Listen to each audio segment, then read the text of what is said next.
Fala, meus queridos, tudo bem com vocês? Como passar esse final de semana? Final de semana da 20ª rodada do Campeonato Brasileiro, primeira rodada do retorno do Brasileirão. Bom, seja muito bem-vindo ao Na Rede com Todaro, se você não conhece o Na Rede com Todaro ainda. Pô, pense em se inscrever aí, fica até o final do vídeo. E se você gostar, se inscreve no canal. Se você não gostar, pelo menos deixa o seu like e o seu comentário para a gente poder aprender e melhorar para os próximos vídeos. Vamos começar a conversar sobre essa 20ª rodada com os jogos de sábado, né? Eu sou o Gabriel Todaro, seja muito bem-vindo na Rede com Todaro. Fluminense venceu Fortaleza no Maracanã por 2-1, Cano aos 9 minutos e o Canóbio aos 64, depois o Fortaleza conseguiu descontar com o Beno Lopes. Foi um jogo muito mortal, né, do Fluminense, que conseguiu cair duas vezes ali pelo lado do Bernal e conseguir fazer as boas jogadas para o gol dos centroavantes, né, Canóbio e Cano no caso. E envolveu facilmente o Fortaleza, né? Foi um jogo onde o Fortaleza se tornou uma presa muito fácil para o Fluminense. Então a vitória foi muito tranquila, apesar do placar apertado de 2-1, mas o Fortaleza não teve grandes oportunidades assim para incomodar o Fluminense ao longo da partida. E um grande jogo, né, como eu falei, do Berna, perdão, que fez ali duas boas jogadas pelo lado do campo e conseguiu dar duas assistências para o Cano e para o Canone. Também no sábado, o Ailon conseguiu definir a vitória do Ceará em cima do Bragantino por 1-0. Um belo gol, né? Um jogo de poucas oportunidades criadas. Melhor ainda para o Ceará, que conseguiu fazer no primeiro tempo o seu gol, e o jogo não teve tanto assim incômodo também para o lado cearense. Boa vitória do Ceará em casa, né? Que ajudou, né? Ao time a conseguir se distanciar um pouco do Z4. Estava ali já peringando, ali, passando muito perto do rebaixamento. Não é um time que eu acredito que vá correr riscos até o final do Campeonato Brasileiro, mas é bom que vence, vai lá para a 10ª posição do Campeonato Brasileiro. Importante isso para o Ceará. Também no sábado tivemos um empate entre Vitória e Juventude no Barradão. O Vitória saiu na frente fazendo 2-0 com 2 gols do Renato Kaiser. E aí o Juventude reagiu no final depois de um verdadeiro apagão do Vitória em seus domínios, né? Bela reação do Juventude no final do jogo, que mesmo com um a menos conseguiu ali controlar a partida, não levar uma goleada. A gente vai falar de goleadas aqui nesse vídeo de hoje, mas é impressionante, cara, impressionante essa reação do Jaconeiro aí fora de casa. Tomara que isso dê ânimo pro time conseguir permanecer na Série A também. É um dos times que eu gosto que fique na Série A pela mística de Caxias do Sul, mas Igor Formiga e Nenê de pênalti no finalzinho conseguiram fazer os gols do Jaconeiro. Outro empate com reação no final do jogo foi do Sport, e do São Paulo. O Sport conseguiu fazer o gol logo no comecinho, com uma falha grotesca do Jung, né, que o terceiro goleiro agora virou o segundo goleiro do São Paulo. Entregou as bolas no pé do Lucas Lima, que só deu trabalho de empurrar para as redes. Depois, logo no comecinho do segundo tempo, o Derek Lacerda também conseguiu fazer o seu gol. Engraçado o detalhe que cada desses gols saíram do Sport, né, saíram 5 minutos do seu tempo, né, 5 minutos no primeiro tempo, depois do Eric Lacerda aos 5 minutos do segundo tempo. O Lucas Moura, 16 minutinhos depois, conseguiu colocar o São Paulo na reação novamente para buscar o empate, e no finalzinho o Mike, né, garoto aí da base do São Paulo, conseguiu fazer o gol de empate num bate e rebate dentro da área. Bom jogo do Sport até o gol do São Paulo, do Lucas. Depois o time resolveu se defender, resolveu se segurar, não conseguiu mais atacar o São Paulo, coisa que vinha já fazendo, conseguindo fazer ao longo do primeiro tempo e até o gol, como eu falei, do Lucas Moura. E o São Paulo, cara, com as reservas, iria perder sim para o Sport, mas com a entrada dos titulares da Cavalaria, conseguiu reagir no final e sair com o empate da Ilha do Retiro. Também no sábado, um time visitante conseguiu arrancar pontos importantes na Neoquímica Arena. O Corinthians perdeu em casa para o Bahia por 2-1. O Michel Araújo fez um belo gol no comecinho do jogo. Depois o Guinegão conseguiu um empate também no belo gol de bicicleta, de puxeta ali, né? Conseguindo fazer o gol de empate. E aí o William José, depois no finalzinho, num pênalti completamente infantil do Mateuzinho em cima do atacante, conseguiu fazer o gol da virada, e aí o Bahia se segurou, conseguiu controlar muito bem a partida, e o Corinthians não conseguiu o empate. São pontos importantes que o Timão vai deixando de conquistar, e um detalhe muito importante que eu falo para vocês, cara, o Corinthians no momento tem 22 pontos em 20 jogos. Todos os times, exceto... Peraí, que abriu uma propaganda nada a ver. Todos os times, exceto o Vitória, que estão na zona de rebaixamento ou abaixo do Corinthians, isso em Série Santos, Vasco, Juventude, Fortaleza e Sport, tem jogos a menos. Então, nessa questão, Juventude, Vasco, Santos podem sim ultrapassar ou encostar no Corinthians. Obviamente que os jogos são difíceis contra Palmeiras, Flamengo, etc. Mas isso pode acontecer. Então o Corinthians, dentre esses times que estão abaixo ou na zona de baixamento, o Corinthians tem um pior aproveitamento. É impressionante isso, de 36% de aproveitamento. É um time que está decaindo muito no Campeonato Brasileiro, está numa sequência muito ruim e não vejo perspectiva de melhora a curto prazo.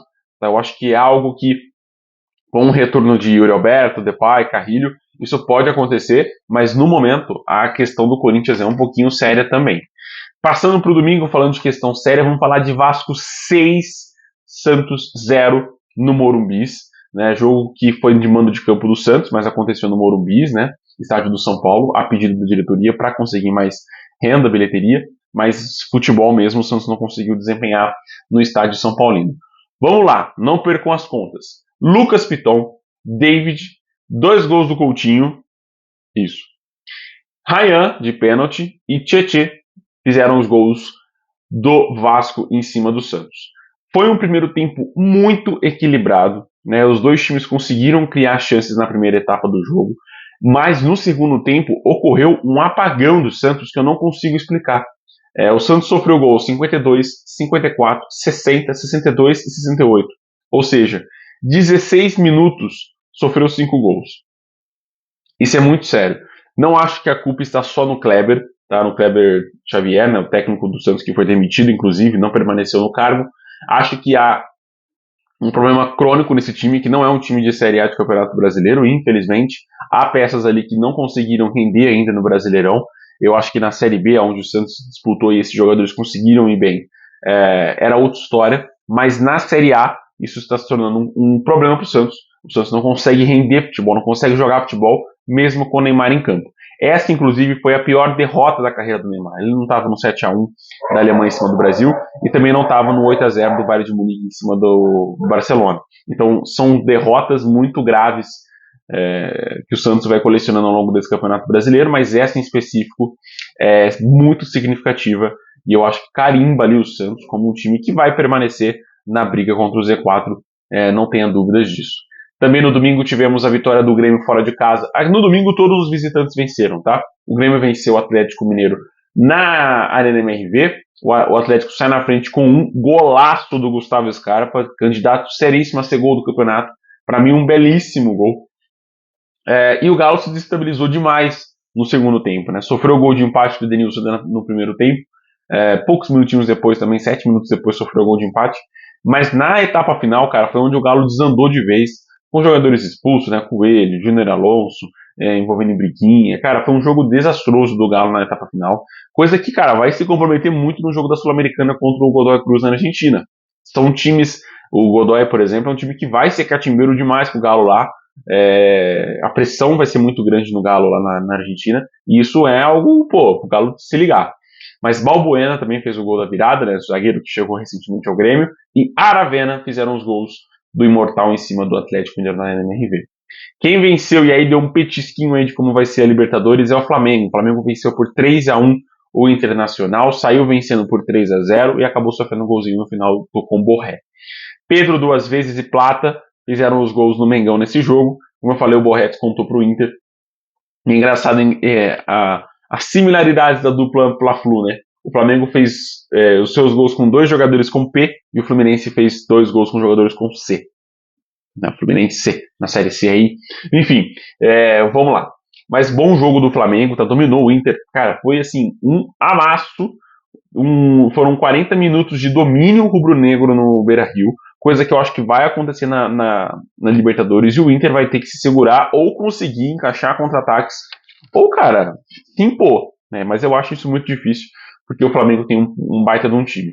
Mas foram 40 minutos de soberania rubro-negra no Beira-Rio, e isso facilitou essa vitória do Flamengo no estádio do Internacional.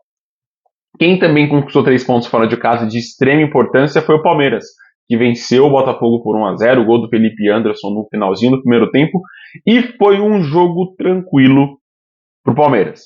O Botafogo teve algumas oportunidades no primeiro tempo com uma boa defesa do Everton, mas ao longo da partida e de chances criadas, não foi um jogo de muitas oportunidades assim, como eu falei do Ceará e Bragantino, por exemplo. O Botafogo levou muito pouco, né, perigo para o gol palmeirense. Isso é óbvio, né, mérito da defesa palmeirense, do meio de campo palmeirense, que entraram em campo já muito bem. Gostei muito do que eu vi da partida desses jogadores. E é engraçado a gente ver o time do Abel tomando forma com esses dois centroavantes, né? Flaco Lopes e Vitor Roque. Inclusive, eles construíram a jogada para o Felipe Anderson fazer o gol. Gostei muito do jogo do Palmeiras, apesar dessa questão de não ter tido grandes oportunidades ao longo do jogo, mas vale destacar a questão de jogo posicional da equipe palmeirense e também do Botafogo. O Botafogo tentou, de todas as formas, conseguir criar oportunidades contra o Palmeiras, mas não conseguiu. O Verdão conseguiu essa excelente vitória no Engenhão. Como eu falo, são estádios como esse, como o Engenhão, o Allianz Parque, Neoquímica Arena, etc., que definem campeões, rebaixados, vagas de Libertadores, etc., porque são jogos difíceis de você falar assim, todo time vai conquistar 3 pontos no Newton Santos. É muito difícil. Poucos times vão conseguir fazer isso, e às vezes são times que não vão brigar pelo título. Né? Os times que brigam pelo título não conquistam esses 3 pontos. Mas enfim, meus queridos, fechando a rodada, a 20ª rodada, tivemos um empate na segunda-feira entre Mirassol e Cruzeiro. E, cara, se eu pudesse apostar nesse empate, eu teria apostado. Eu falei para todo mundo nesse final de semana que esse jogo estava com cara de empate. O Caio Jorge fez o primeiro gol aos 5 minutos, um apagão na defesa do Mirassol, impressionante. E o Negueba conseguiu um empate logo no comecinho do segundo tempo. Bom jogo de futebol, achei que as duas equipes jogaram demais no Maião, tiveram grandes chances, o Mirassol construiu demais as oportunidades e o Cruzeiro também conseguiu incomodar algumas delas. Vale destacar o seguinte, cara, a gente fala muito de Neoquímica Arena, Newton Santos, Allianz Parque, Maracanã, mas é muito bacana ver como o Mirassol vai vender muito caro os seus jogos no Maião, cara. Vai ser uma arma muito interessante da gente acompanhar do time de Mirassol, como o time vai reagir jogando contra gigantes como Cruzeiro, Palmeiras e Flamengo no Maião, nesse retorno do Campeonato Brasileiro. Vai ser bacana, vai ser legal acompanhar isso. E é isso, meus queridos, o vídeo vai ficando por aqui. Agradeço, o vídeo vai ser mais curto por conta da Feira Internacional do Livro de Ribeirão Preto, que eu estou participando. Então vai ser um vídeo, por isso que eu estou com essa voz, essa cara cansado. Mas é isso, deixa um comentário, curte, comenta, compartilha. Se inscreve no canal para essa força, viu? Vamos bater aí os 400 inscritos. Tamo quase, vamos lá. Forte abraço e até o próximo vídeo. Se cuidem.